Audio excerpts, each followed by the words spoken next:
So ito yung longer version nung part 1 na series. This is the actual way how you're gonna do it.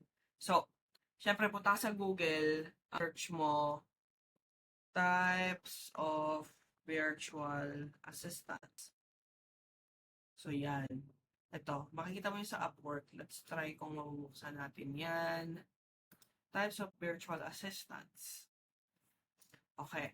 A virtual assistant, independent contractor, eme. So, basahin mo yan. So, meron kang data entry, social media, and then LinkedIn assistant, usually sa DM to bookkeeping, graphic design, real estate, etc. So, meron silang 15 na binigay dito. Okay? Tapos, tignan natin yung dito. Check nyo din to. Ayan, ang daming sample. Ayaw buksan yung Wisebox. Bumubukas. So, tingnan natin din dito. So, itong makikita nyo dito, makikita nyo naman na, okay, sa data entry, ano ba yung mga ginagawa nila? The job primarily involves manual typing, marunong ka ba niyan? Managing calendars, marunong ka ba niyan? Transcribing, marunong ka ba niyan? Note-taking, marunong ka ba niyan? So, yun yung mga kailangan mong i-check. Social media, creating and scheduling social media content, engaging with brands, audience, managing paid social media campaigns, analyzing content and performance, making recommendations.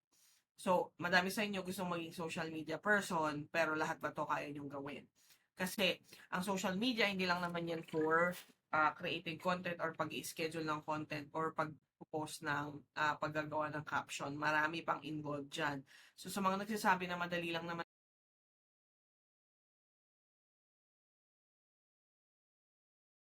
lahat ng mga nandito, i-check mo kung ano yung pinakakaya mo. Kasi nakalagay naman kung ano yung mga, mga tasks So, for example, ako, I handle project management and operations management, creating and managing project timelines. I can do that. Coordinating tasks and communication among team members. I can do that. Tracking project milestones and deliverables. I can do that. Managing budgets and resources.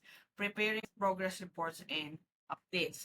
I can all do that. So, kaya kong i-handle yon. Kaya ko rin mag-bookkeeping.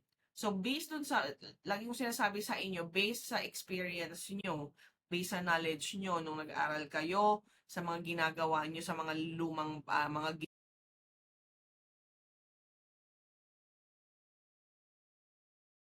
yun, tignan nyo alin dito sa mga listahan na to yung kaya nyo gawin. And then after that, punta ka sa YouTube. Gusto nyo madala sa inyo, gusto nyo mag-data entry. So, lagay natin, what does a social media manager do? So, maghanap ka dyan. Ayan, task, checklist, social media managers. Panoorin mo yan.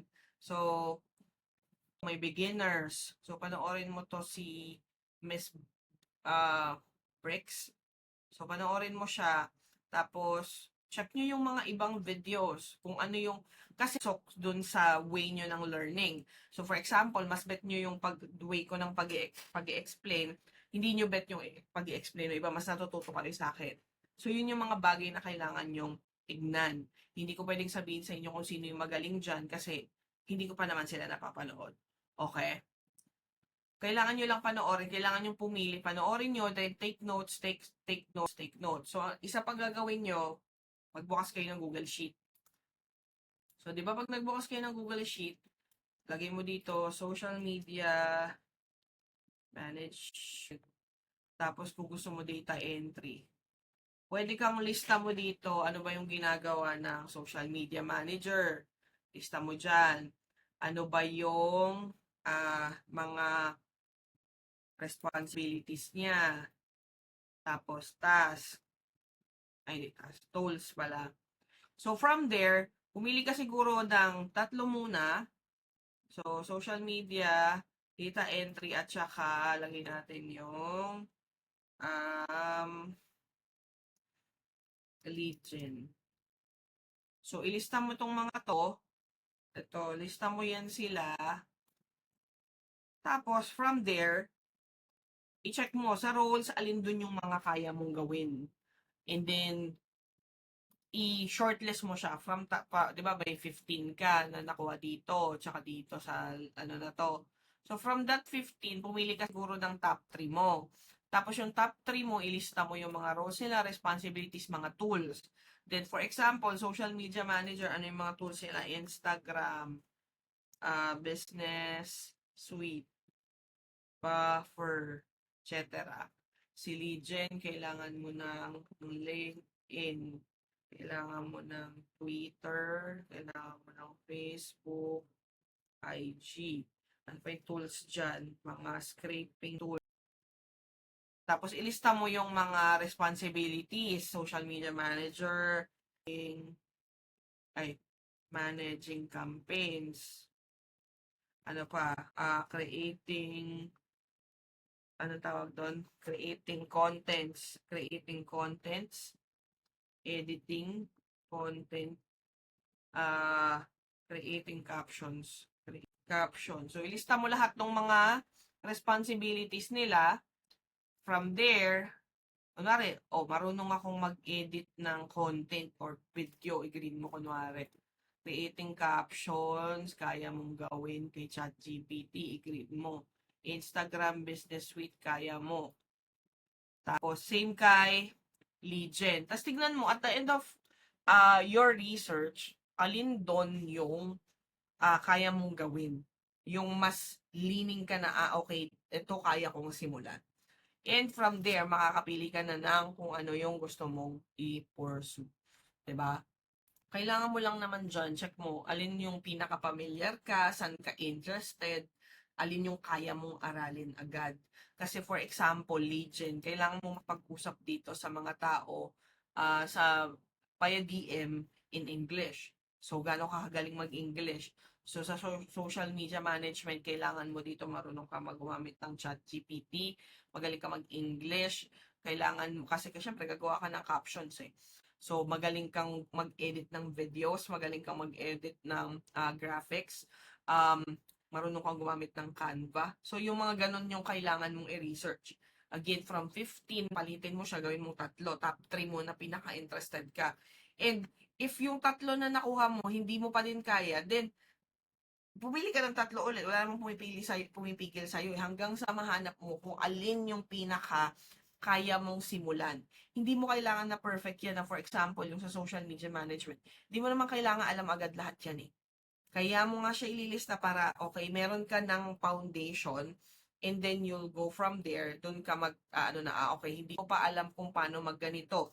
Hindi ko pa alam kung paano magganito. And then mag-i-expand yan na yun na yung mga aaralin mo sa susunod. Hindi mo kailangan, wag kang ma-intimidate sa mga kailangan mong aralin. Again, i-base mo yan sa saan ka pamilyar, saan ka interested, and alin yung kaya mong aralin. Hindi mo kailangan alam agad to choose your path.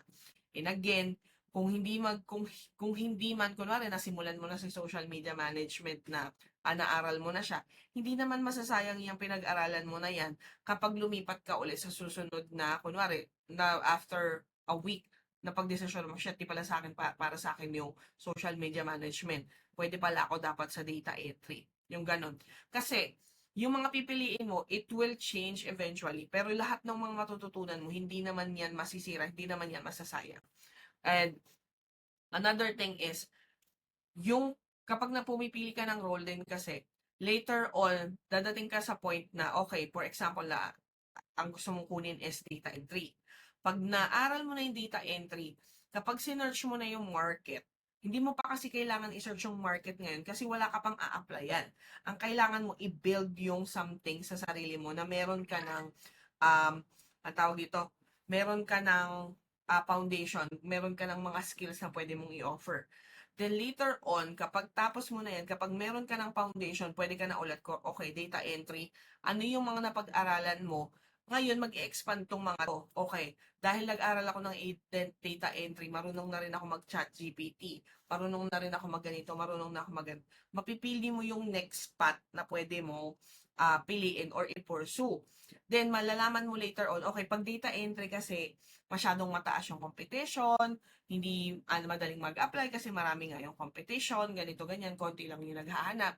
And then, pag dinagdagan mo yun on top, like social media management, may data entry ka, may calendar management, etc. ka, tapos nag-social media ka, then expand mo again yung skills mo, then you'll get better results. Kasi, pag pumasok ka na sa market, aside from yung basic lang na data entry, marunong ka rin mag-social media management.